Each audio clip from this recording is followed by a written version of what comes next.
Remue ménage. Remue ménage.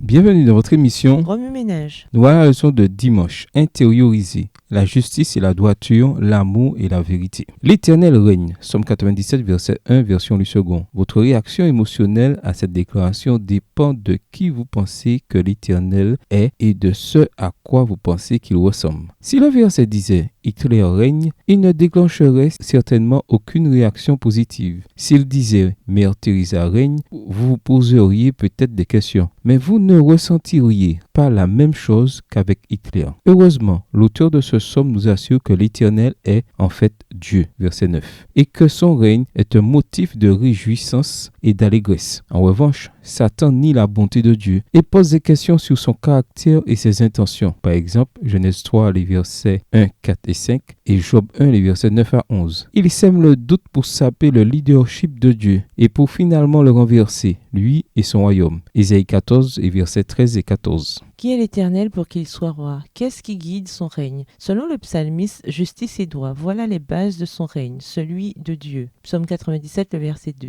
La justice peut être comprise comme étant moralement juste ou justifiable. Il s'agit d'une norme de conduite basée sur des principes d'équité, d'honnêteté et d'intégrité. Être juste, c'est se comporter d'une manière conforme à ces principes en faisant ce qui est juste et bon. Si la loyauté de Dieu est marquée par la justice, cela signifie que Dieu est en parfaite harmonie avec la loi qui définit ce qui est juste et bon. Toute loi, qu'elle soit morale ou naturelle, est l'expression de qui Dieu est en tant que créateur. Si la justice est le fondement du trône de Dieu, il ne peut tout simplement pas y avoir d'incohérence avec Dieu. Pas d'hypocrisie, pas de double standard. Dieu est et sera toujours celui qu'il dit être. Il ne change pas. Malachie 3, le verset 6. La justice est le caractère parfait du Dieu d'amour. Psaume 18, le verset 31. 1 Jean 4, le verset 8. Et de sainteté. Apocalypse 4, verset 8. Et ce caractère se manifeste dans tout ce que Dieu est et fait. La droiture, c'est la qualité d'être juste et équitable. C'est une norme de comportement qui garantit que chacun est traité de manière impartiale et reçoit ce qui lui est dû, conformément à la loi. La droiture, c'est le processus par lequel les lois sont appliquées de manière équitable. Si la justice est l'expression du cœur de Dieu, la droiture, elle, est la justice à l'œuvre au nom de la loi. Un royaume dans lequel le roi règne avec justice et droiture est presque impossible à imaginer sur cette terre. Cependant, le psalmiste voit, dans une vision prophétique, le roi Jésus prendre soin de l'univers entier exactement de cette manière. Son cœur bienveillant bat pour ses créatures et à partir de son amour profond, il a fait une promesse incroyable. Chacun de nous peut choisir d'être citoyen de son royaume, malgré ses péchés, parce qu'il a fait en sorte que nous soyons déclarés justes.